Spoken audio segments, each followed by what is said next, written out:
The National Weather Service in Austin, San Antonio has issued a severe thunderstorm warning for Williamson County, Northeastern Travis County, until 6:45 p.m. Central Daylight Time.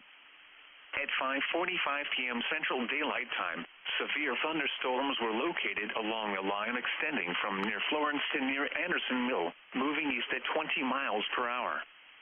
Hazard, 60 miles per hour wind gusts and nickel-size hail. Source, radar indicated. Impact, expects damage to roofs, siding, and trees. Locations impacted include Austin, Round Rock, Cedar Park, Georgetown, Pflugerville, Taylor, Granger, Anderson Mill, Serenada, Windemere, Leander, Hutto, Bartlett, Liberty Hill, Jarrell, Florence, Thrall, Weir, Georgetown Dam and Granger Dam. A tornado watch remains in effect until 10 p.m. Central Daylight Time for South Central Texas. For your protection, move to an interior room on the lowest floor of a building.